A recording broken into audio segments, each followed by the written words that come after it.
বিসমিল্লাহির রহমানির রহিম। আসসালামু আলাইকুম। কেমন আছেন আমার ভিউয়ার্সরা? আশা করি ভালো আছেন। আমি আল্লাহর রহমতে মেহেরবানিতে ভালো আছি। আজকে আপনাদের জন্য নিয়ে এসেছি একটি নতুন রেসিপি ডল কেক। প্রথমে আমি 1 কাপ ময়দা নিয়ে ওটাকে চেলে নিয়েছিলাম। তারপরে আবার আমি এটাকে 2-3 বার করে চালতে হয়, লাগা চাললে পরে এটা ভালো হয়। তো আমি একটা ইয়ের মধ্যে চালনির মধ্যে 1/4 কাপ কোকো পাউডার নিয়ে নিলাম, আর 2 টেবিল চামচ গুঁড়া দুধ নিলাম, 1 টেবিল স্পুন বেকিং পাউডার, আর 4 ভাগের 1 চিমটি বেকিং সোডা, আর অল্প 1 চিমটি লবণ নিয়ে আমি এটাকে চেলে নিলাম। চেলে নিয়ে শুকনো এগুলোকে মাখিয়ে এক জায়গায় রাখলাম। তারপরে আমি যে লবণ দিতে ভুলে গিয়েছিলাম, লবণ দিয়ে দিলাম 1 চিমটি, এটা টেস্ট বাড়ে। তারপরে আমি এটাকে মাখিয়ে এক সাইডে রাখলাম। তারপরে আমি 4টা ডিম নিয়ে নিলাম, কুসুমগুলোকে আলাদা করে রেখে শুধু সাদা অংশটাকে নেব। কুসুমগুলোকে আলাদা করে নিলাম। খেয়াল রাখতে হবে যেন একটুও কুসুম না ভেঙে পড়ে সাদা অংশের সাথে, তাহলে ফোমটা ভালো হবে না। তারপরে আমি এখন এটাকে বিটার দিয়ে বিট করে ফোম করে নেব। আর এটার সাথে আমি 1 কাপ পরিমাণ, 1 কাপ ইয়ার সাথে 1 কাপ পরিমাণ চিনি দিয়ে নিব। চিনিটা আস্তে আস্তে করে অল্প অল্প করে দিয়ে আমি ওটাকে করে নিয়েছিলাম।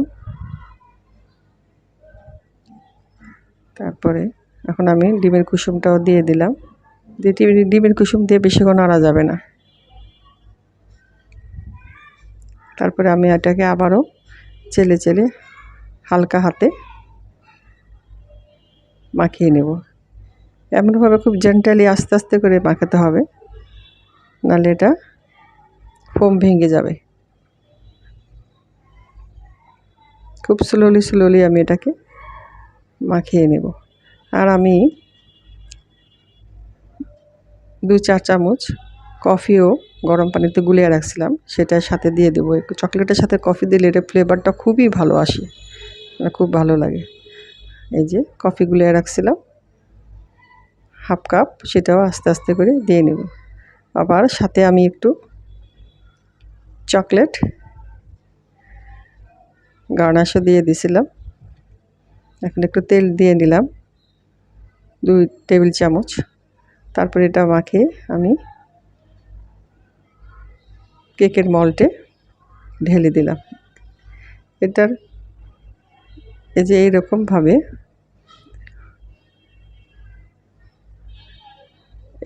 এই রকম হবে। তারপরে এটাকে আমি ট্যাপ করে চুলাটাকে আগে প্রিহিট করে নিয়েছিলাম, চুলার মধ্যে করব, বসিয়ে দিলাম। এখন আমি ক্রিমটাকে করে নেব। মাখনটাও আমি নিজের হাতে করছিলাম, নিজের হাতে বানানো মাখন। এটার 200 গ্রাম করে 2টা ক্রিমের সমান লাগছে। আমি এখন ক্রিমগুলো করে নিলাম। তারপরে আমি এটাকে ফ্রিজে একটু সেট হতে রেখে দেব। আমি এটা 40 মিনিটের মতো এটা বেক করে তারপরে কেকটা বের করে আনলাম। একদম ঠান্ডা করে নিতে হবে। আমি সেটা দুপুরবেলা ক্রিমটা বেক করছিলাম, আর এখন আমি রাত্রেবেলা এটাকে ডেকোরেশন করতেছি। এটাকে আমি 4 ভাগে ভাগ করে নিলাম। 4 ভাগে ভাগ করে হাফ কাপ পানির মধ্যে, গরম পানির মধ্যে 2 চামচ চিনি দিয়ে চিনি সিঁড়ি করে নিয়েছিলাম। তারপরে আমি এখন ক্রিম দিয়ে নিলাম। ক্রিম দিয়ে তারপরে এর উপরে আমি চকলেট গার্নাশ করে রাখছিলাম সেটা দেব।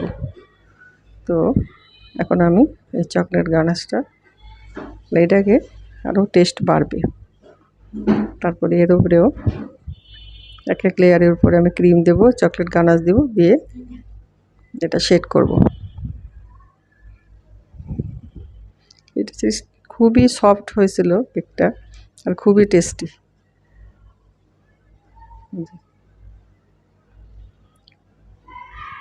দিয়ে প্রত্যেকটার মধ্যে এইভাবে ক্রিম দেব, চকলেট গানাশ দেব, দিয়ে দিয়ে পুরাটা ইয়ে করব।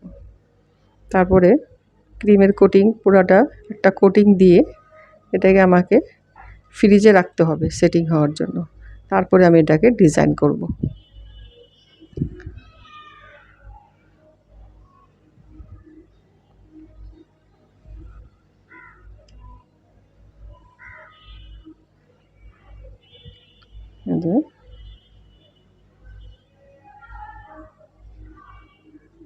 পুরাটা করার পর আমি পুরাটার মধ্যে আবার একটা ক্রিমের কোটিং দিয়ে ফ্রিজে রেখে দেব 1 ঘন্টার জন্য। 1 ঘন্টা 1.5 ঘন্টার মতো রেখে সেটিং হয়ে গেলে এটা বের করে আমি ডেকোরেশন করব।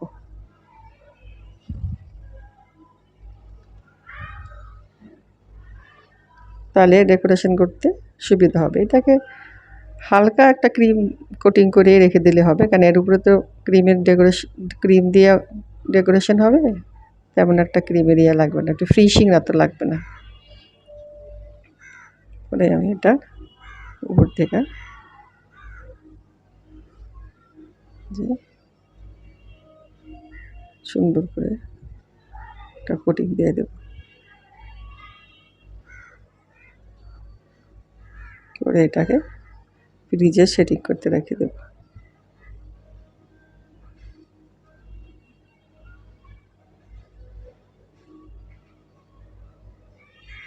একটা হালকা কোটিং দিয়ে ফ্রিজে রেখে দেব।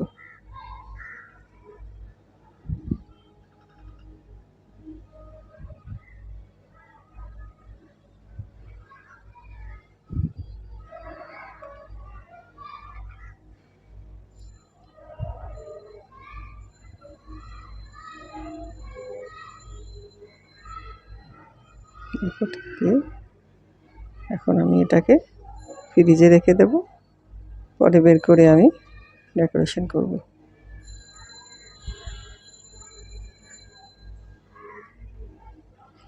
এই যে এখন সেটিং হওয়ার পর এটাকে বের করে নিলাম। তারপরে আমি একটা বকুল ফুলের নজল নিলাম, সেটার মধ্যে সামান্য আমি পাইপিং ব্যাগে রেড কালার দিয়ে নিয়েছিলাম। তারপরে আমি এটাকে এখন ডেকোরেশন করছি। খুবই সুন্দর, খুবই টেস্টি হয়েছিল। যে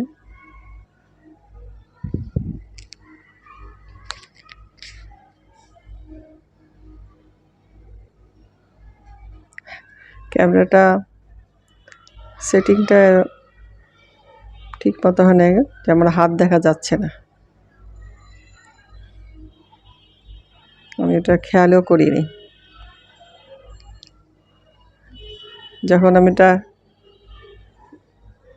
পুরাটা করার পর মাথা বসাবো যে ক্যামেরাটা যে বন্ধ হয়ে গেছে, আমার এটা সে খেয়ালই নেই, এটা সে দেখানো হয়নি।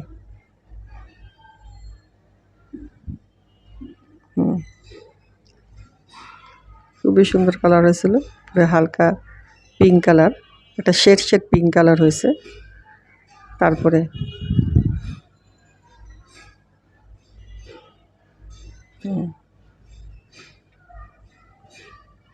আমি যে টেনে টেনে করছি, ক্যামেরার থেকে সরে গেছে, এটার আমি আর খেয়াল করিনি। আমি নিজেই ভিডিও করি, নিজেই করি।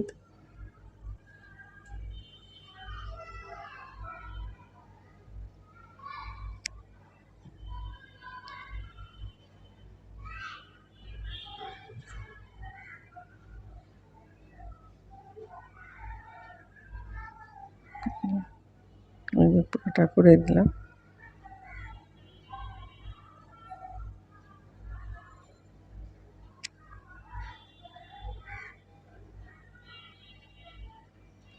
কালারটা খুবই সুন্দর আসছে, হালকা পিঙ্ক কালার। তারপরে যে এখন যে শেষ করে যখন ডলের মাথাটা বসাবো সে সময় ক্যামেরা বন্ধ হয়ে গেছিলো, আমি আর খেয়াল করিনি। তারপরে আমি এটা যে উপরে আরেকটা পাইপিং ব্যাগে ক্রিম দিয়ে, সাদা ক্রিম দিয়ে এটা মুখ কেটে ডট ডট করে নিয়েছিলাম। আর একটা বাটারফ্লাই বসাইছি জামায়, আর কিছু পাল দিয়ে দিলাম। এই যে উপরেরটা ডট ডট করে ডিজাইন করছিলাম। খুবই সুন্দর হয়েছিল এবং খুবই টেস্টি হয়েছিল। আমার ভিডিওটা যদি আপনাদের ভালো লাগে প্লিজ লাইক, শেয়ার, কমেন্ট করে পাশে থাকবেন। ধন্যবাদ।